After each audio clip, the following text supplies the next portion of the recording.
ત્યાં આત્મા થાય કે રાગદ્વેષ રાખે ને ત્યારે પડી એટલે તમારું દ્રષ્ટિબિંદુ સાચું છે કે ભાઈ મારે જગત કલ્યાણ કરવાની ભાવના એમની ભાવના છે. પછી બીજું કઈ પૂછવાનું છે કશું? આજે આપણે કહ્યું ને કે મહાવીર ભગવાન પણ વિતરાગ થયા પછી પણ એમનામાં આ જે ભેદ બુદ્ધિ હતી એ તો વ્યવહાર કહેવાય, ભેદ બુદ્ધિ ના કહેવાય. ના પણ મોક્ષ માટે વ્યવહારની જરૂર ખરી? વ્યવહાર વગર મોક્ષ ઉભો જ ના રહે. વ્યવહાર હશે તો જ મોક્ષ રહેશે. વ્યવહાર જ રાગદ્વેષ ઉભા કરે છે ને?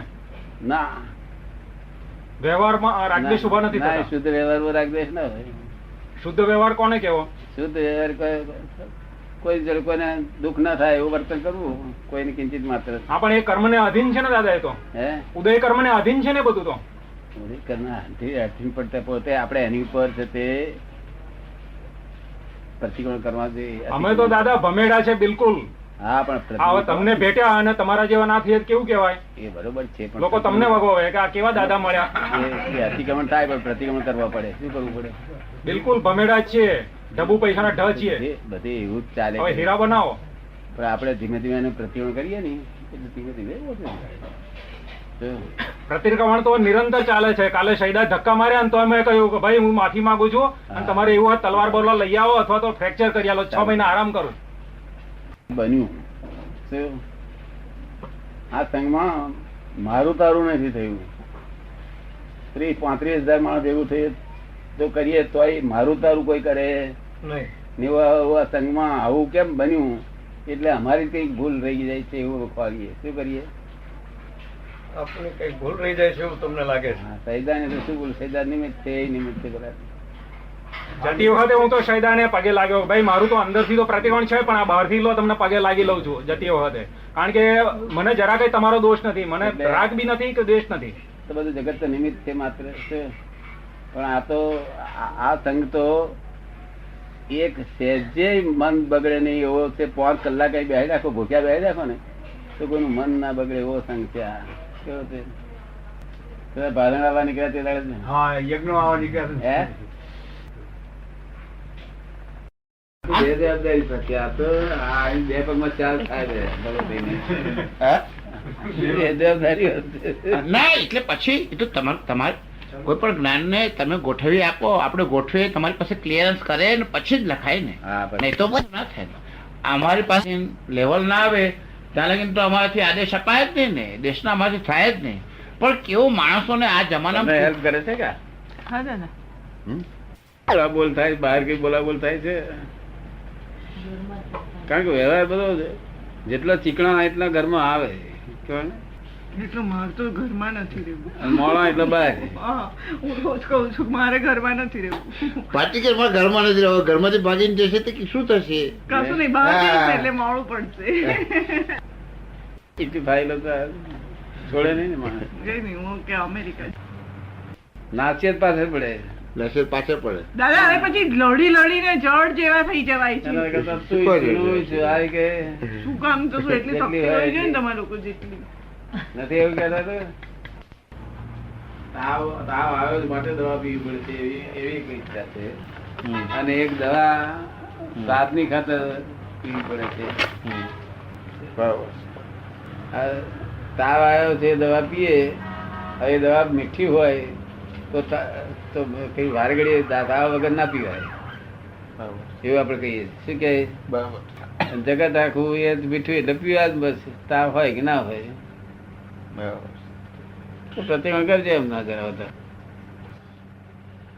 એ છે ખરો કે આ બધી ઈચ્છાઓથી પાછું બંધાશે. પણ એ તમે કહેતા હતા ને પરમ દિવસે 2 દિવસ કે મન છે તે તમારું મન, જ્ઞાનીનું મન સામયો કરીને આગળ ચાલે અને અમારું મન ફર્યા કરે છે અમુક વસ્તુઓ પર, વ્યક્તિઓ ઉપર. વસ્તુઓ ને વ્યક્તિઓ ઉપર. વસ્તુઓની તો મને જરા કોઈ માયા રહેતી નથી, પણ મને બધે છે ને બધા લોકો મને મારા જ દેખાય કરે. બધા વ્યક્તિઓ પરની મારી બહુ પ્રગાઢ મમતા હોય. મને બધા લોકો દુનિયાના મારા જ દેખાયા કરે. આ તમારે ત્યાં આવ્યા પછી જ કે છૂટું ઉપલું શુદ્ધાત્મા મારો અને પ્રકૃતિ કોઈ મારી નહીં, એ હજુ અહીંયા આવીને એનો એકડેક શીખ્યો. બરાબર. અને એનો હજુ માર ખાવો પડે છે ને હજુ ઠેઠ લખીને અહીંયા અંદર આવે તો બી ખાવો જ પડે ને માર. કે મને એમ જ લાગે કે આ દાદાનું જ્ઞાન છે ત્યાં જ્ઞાનને માટે આપણે બધા એક, પણ બધાની પ્રકૃતિ એક નહીં અને એનો માર પડે જ, બધાનો માર પડે ને. તો મારું દર્શન જુદું, બધાનું જુદું, અને એની અથડામણ થાય જ. સો એટલે એ હજુ એનું સેટિંગ હજુ હવે થવા માંડ્યું. પણ વ્યક્તિઓની પ્રત્યેની જે મમતા ને કે આ મારા છે, તે પ્રકૃતિ કોઈની થાય નહીં, એ વસ્તુનું થિયરેટિકલ જ્ઞાન જુદું, પણ આમ નિશ્ચયથી બેસી જવું જોઈએ ને. દરેક વખતે જાગૃતિથી બેસી જવું જોઈએ ને કે કનૈયો મને અત્યારે ગમે, પણ પછી મારે ધ્યાનમાં તો રાખવું પડે ને કે કનૈયો સત્સંગી છે, પણ કનૈયાની પ્રકૃતિને મારે લેવા દેવા નથી. એ વસ્તુ સેટિંગમાં રહે નહીં ને, એ રહેતી નથી. ગમે એ માણસ જોડે રહેતી નથી. તો ગમે એ માણસની રહેતી. મને એમ લાગે કે આપણા સત્સંગી મારા, આપણા ને દાદાના ને, પછી એની જોડેની જે મમતા ઊભી થાય તો ત્યાંથી જો પડે પછી પાછો માર, એની પ્રકૃતિ ખસે અને મારી પ્રકૃતિ ખસે, એટલે પાછી એની અથડામણ ઊભી થઈ જાય ને ધડ દે. એટલે એ વસ્તુ રહેતી નથી. પછી વિતરાગ થવાનું છે. તો એટલા માટે એ બધું જે સહયોગ બે વસ્તુ ભેગી થાય, 3 વસ્તુ ભેગી થઈને જે કાર્ય થાય ને, હા, એ બધી ડિસ્ચાર્જ છે. બરોબર. અને આપણને શોખ હોય એ 4 છે.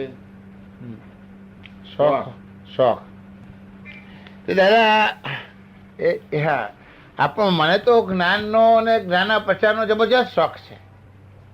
જ્ઞાનનો અને જ્ઞાનના પ્રચારનો જબરજસ્ત શોખ છે. એટલે મને તો ચોક્કસ લાગે છે કે આ બધી અથડામણો થાય છતાં મને એમ લાગે છે આપણે તો અહીં રહી જ પડવાનું છે. આપણો આ સિદ્ધિ જન્મે તો જવા એવું છે જ નહીં એમ કે, કારણ કે મને જ્ઞાન અને જ્ઞાનના પ્રચારનો તો જબરજસ્ત શોખ રહ્યા કરે છે. એ તો આમ કાઢું ને તો પણ મારાથી ખસે નહીં. એ ખસે નહીં. મને એમ થાય કે હવે દાદા જતા રહેવાનું, દાદાને કહેતા જવાનું, ઉભા રહો ભાઈ, આ પોટલા બધા મને આપીને જજો, આપણે 5, 10, 15 જન્મ રહેવાનું હોય તો બહુ વાંધો નથી. આટલા લોકોનું કલ્યાણ થતું હોય તો આપણે રહી પડીશું, હવે વાંધો શું છે. પણ એટલે એનો બી માર સખત પડે. પછી મારું દર્શન જોડે ફિટ ના થાય. મને એમ લાગે કે ગમડિયા વિદ્યા કરે છે અને અટકાવે છે. એટલે પછી મને એની જબરજસ્ત બળતરા થાય. અને એક આખી બળતરા ઊભી થઈ જાય. આખી ઊભી થાય ને, વ્યક્તિગત ભાવ ના હોય. મને કોઈ વ્યક્તિગત ભાવ રહ્યા નથી. મને એટલું એક સુખ થયું દાદા કે હવે મને વ્યક્તિગત ભાવ 2-3 અથડામણો છેલ્લી થઈ ગઈ, ઉડી ગયું નહીં બધું. મને કોઈ માણસને વ્યક્તિગત ભાવ નથી. પહેલા જે હતું એ બધું ઘણું, હા, એ ઘણું નીકળી ગયું. તમને એટલું ખબર પડે કે આટલી વસ્તુ ઓછી થઈ ગઈ. હા, એ થઈ ગઈ. મને હવે દાદા એક 2-4 જગ્યાએ 0.5% ટકાની જ વાત બાકી રહી ગઈ છે. રહી નથી. એક લાત માઉથ નીકળી જાય છે, પણ એ પેલી 0.5% ટકો રહ્યું છે ને, એ બળ્યા વગર નીકળશે નહીં ને. એ બળ્યા વગર નીકળશે નહીં. તારે વધારે રહી ગયું છે. હવે તો તારે ધંધો નાનો, આપડે મોટા ધંધો લઈને બેઠા છે. એમને ના કેવું પડે, અઠવાડિયે ગોઠવી દેશે. મેં કહ્યું હું તો ચિંતા ના કરતો, અઠવાડિયે ગોઠવી દેશે. સારી વાત છે. આપની કૃપાથી આપની કૃપાથી ફરીથી ગોઠવાઈ ગયું. ફરફર કરે, મોટર થી, ગાડી થી ફરફર કરે, પ્લેન થી ફરફર કરે, પણ નવરો નહીં. શું કહ્યું? હા, એ વાત સાચી. ભાઈ કર્મ પૂરો થતા નથી, સંસારની ઉપાધિમાં પડેલા છે. તો આપણે સમજાય છે ને. બોલો અસીતરા વિતરા જ્ઞાનમાં એને કર્મ કરે. પણ આ જાગૃતિ કેટલી છે, આ જ્ઞાન શું કામ કરે છે? બોલો. વિશ્વાસ માનવો જોઈએ. વિશ્વાસ માનવો જોઈએ. એક ભર આટલું બધું સરસ આપે છે તો પુરુષાર્થ મળે તો કેટલું અહીંયા આગળ મોક્ષમાં રહીને કામ થાય. સંસાર બધો મોક્ષમાં રહીને કામ થાય.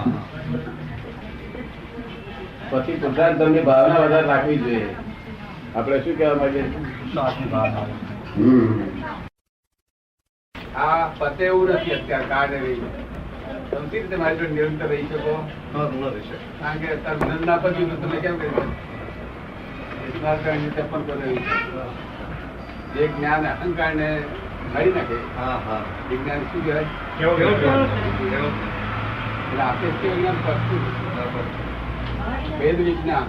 વેદ વિજ્ઞાન કેવું કેવું જ્ઞાન જ રહે છે. કેવું જ્ઞાન જ રહેશે, કેવું જ્ઞાન જ. વાક્ય શું બોલું છું? તમામ સંસારી અવસ્થાઓનો સૂક્ષ્મતમ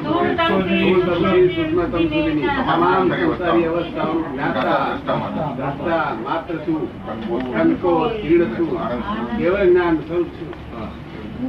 આ બધા જયારે જ્ઞાતા દ્રષ્ટા માત્ર છું, કેવળ જ્ઞાન સ્વરૂપ છું. આ કેવળ જ્ઞાન સ્વરૂપ આપીએ છીએ પણ પદતું નથી કાઢે નહીં. તો આપણે ના પદ કઈ વાંધો નથી, એક અવતાર વધારે બે અવતાર સુધી. પણ અહીંથી આપણને અજ્ઞાન મુક્તિ થઈ, અજ્ઞાન મુક્તિ થઈ માટે આપણને અહીંથી હવે દુઃખ થયું. સંસારનો દુઃખનો અભાવ રહે અને સંસાર ચાલે. અને સંસારમાં કઈ તમે કોઈના ધણી નથી, આવે બધા ફાઇલ છો. ફાઇલ જ છે, તમારી જ્યાં ફાઇલ છે ફાઇલ જ છે. વાત વિજ્ઞાન છે. આ તો વિજ્ઞાન છે. હા, છે, બરોબર છે. આખું એમ વિજ્ઞાન એટલે સિદ્ધાંતિક કહેવાય. સિદ્ધાંતિક કોને વિજ્ઞાન કહેવાય? સિદ્ધાંત ક્યારેય પણ તે ફેરફાર નવો ફેરફાર ન થાય એને. ક્યારેય પણ કરોડો વર્ષે અત્યારે ફેરફાર હા, એનો થયેલા 24 કરોડ વિજ્ઞાન છે. આ વિજ્ઞાન આ કાળમાં પેલું વિજ્ઞાન ચાલે એવું નથી, એટલે આ જ્ઞાન આ ઉદય આવ્યું. હા હા બરોબર. પુરુષારીઓ એટલા બીજા કઈ દરેક ને કઈ કામ લાગે કે જેટલા પુરુષારીઓ છે એટલા એટલે ના લાગે. એટલે બીજાને અવરું દેખાશે. હા, બીજાને અવળું દેખાશે, બીજાને અવળું દેખાશે. તમે કહો કે મને પારનું શું વર્ત પેલું નાડું બનશે. હા હા હા હા. જય જય સચિદાનંદ.